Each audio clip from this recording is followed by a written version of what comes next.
তোমরা এই কয়দিন আমাকে প্রচুর কমেন্ট করেছো, দিদিভাই ভিডিও কেন দিচ্ছ না। সত্যি কথা বলতে আমি টাইম পাচ্ছিলাম না ভিডিও এডিট করার, আপলোড করার। প্রচণ্ড ব্যস্ত ছিলাম। জানোই একটা রুগীকে দেখতে গেলে প্রচুর কিছু তোমার টাইম লাগে, তারপরে তার খাওয়া দাওয়া সেগুলোও দেখতে হয়। তো এই 2 দিন হয়েছে আমি বাড়ি এসেছি, 2 থেকে 3 দিন হবে হয়তো। মানে শনিবারের দিন আমি বাড়ি ঢুকেছি। আর এই কয়দিন প্রচুর জেল ছিল ঘুরে। তো দেখতেই পাচ্ছ সকালবেলায় আমার চোখ মুখ একদম ফুলে গেছে। আসলে এখানে সব টেবিল ফ্যান, ওই আমি যে ঘরটায় ছিলাম সে ঘরটায় টেবিল ফ্যান, ওই কারণের জন্য চোখ মুখ ফুলে যেতে পারে। আর এখন অনেকটাই সকাল 7টাও বাজেনি, যেহেতু আজকে ওটি হবে, কাল অ্যাডমিশন হয়ে গেছে, কাল পুরো টাকা পে করতে পারিনি, মানে প্রবলেম ছিল আগের দিন ইয়ার এন্ডিং মাস ছিল, তাড়াতাড়ি তো আজকে আমাকে ওটির আগে টাকাটা পে করতে হবে। তারপরে একদম উপরে যাব, 4th ফ্লোরে আছি সেখানে। আর আমি এখান থেকে বেরিয়ে যাচ্ছিলাম, এই হোটেলে আমি একাই ছিলাম, আর ওই হোটেলে উদয় কাকু ছিল। আর এই যে দেখো এই রুমটাই ছিল, মানে একটা রুমে অনেকগুলোই পেশেন্ট থাকে, 5টা 6টা, সবারই আলাদা আলাদা পর্দা দিয়ে দেয়। আর এর হাতে চ্যানেল করে দিয়েছে, সেলাইনও দিয়ে দিয়েছে।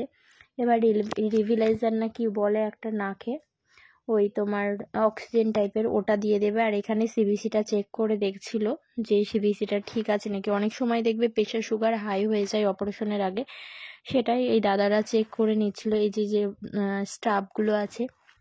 আর ওকে দেখো অক্সিজেন মাস্কও পরিয়ে দিয়েছে। আমি বলছিলাম তুই এইগুলো দেখলে পরে আর কিছু আমার মানে কথা না শোনা হবি না, তার জন্যই তোর জন্য এই ভিডিওটা করে রাখা। দেখো এখন ওটির জন্য নিয়ে চলে যাবে, রেডি করে দিয়েছে। এখন বাজছে সকাল 8:30 মতন, 8টায় নিয়ে যাওয়ার কথা ছিল, 8:30টাও হয়তো বাজেনি, আমার মনে পড়ছে না ঠিক, মানে 8টা থেকে 8:30টার মধ্যে ওকে ওটিতে নিয়ে গেছে। আর ওখানে ঢুকিয়েছিল প্রায় 9টা 10 হবে ওটির ভেতরে, আমরা ততক্ষণ ছিলাম, তারপরে নিচে চলে এসেছি, মানে ওখানে থাকতে দেবে না, ওটা 1st ফ্লোরে ওটি হয়েছে। আর এই ভেতরটা তোমাদেরকে একটু দেখাচ্ছিলাম। এখানে একটা এই যে কস্টা কফি, এই প্রচুর দাম কফির, পুরো একদম এয়ারপোর্টে যেরকম দাম হয়, কিন্তু এইটাই তোমার দাম বেশি, বাদবাকি আরও এখানে কফির অনেকগুলো তোমার ক্যান্টিন আছে, সেগুলোতে দাম কম। তারপরে দেখো ওটি হয়ে গেছে, আমাদের কাছে ফোন এসেছিল, ওকে বেডে দিয়ে দিয়েছে, জ্ঞানটা হালকা এসেছে, আমাদেরকে এখন দেখার জন্য যেতে বলল। তো আমি দেখার জন্য যাওয়ার জন্য এখানে তোমার মাস্ক রাখা ছিল, তারপরে টুপি রাখা ছিল, স্যানিটাইজার, হাত ধোয়ার জন্য, তারপরে ভালো করে হাতটা ধুয়ে নিলাম। আর এখানটায় একটা তোমার অ্যাফরন টাইপের ছিল, সেটাও পরে নিলাম। তারপরে আমরা এখন দেখতে চলে এসেছি। তোমরা যে ভিডিও ক্লিপটা দেখছো এটা উদয় কাকু করেছে, কিন্তু এটাই ভালো করে তোমরা বুঝতে পারছো না। আর এটা পরের দিন ওর আর একটা ওটি করা হয়েছিল, মানে ও 2টো ওটি করা হয়েছে, লাঞ্চ অর্ধেকটা কেটে বাদ দেওয়া আছে। অনেক বড় অপারেশন, 5.5 থেকে 6 ঘন্টা লেগেছে। আর যেহেতু দেখতে দেবে না ওই কারণের জন্য আমি চলে এসেছি এখন। সারাদিন মানে সেই রকমভাবে কিছু খাওয়া হয়নি। উদয় কাকু পরোটা নাকি খেয়েছিল, আমি সকালবেলা একটা ধোসা খেয়েছিলাম, আর দুপুরে কিছু খাইনি।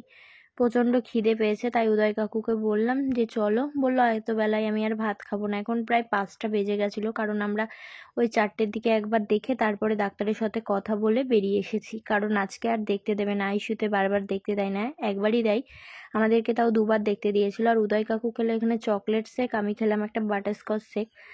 তো খেতে চলে এসেছি আজকে ডিনার, এখন প্রায় 9:30টার কাছাকাছি বাজছে। দেখাচ্ছি দাঁড়াও, চিকেনটা গরম করতে গেল, দেখে মনে হচ্ছে একদম পাবো। তোমাদের সকলের আশীর্বাদ আর ভালোবাসার জন্য অপারেশন খুব ভালো হয়েছে, আর ডাক্তারবাবু সত্যি করেই ভগবান। তারপরে দেখো আমরা এখানে খাওয়া দাওয়া করে নিচ্ছিলাম, চিকেনটা হাফ প্লেটই নিয়েছিলাম, উদয় কাকু 2 পিস আর আমি 2 পিস, 4 পিস দিয়েছিল, একদমই ছোট ছোট পিস, ক্যামেরায় হয়তো বড় দেখাচ্ছে। তো আজকের ভিডিওটা এতটুকুনি। ভিডিওটা ভালো লাগলে লাইক কমেন্ট শেয়ার করে দিও। দেখা হচ্ছে একটা নতুন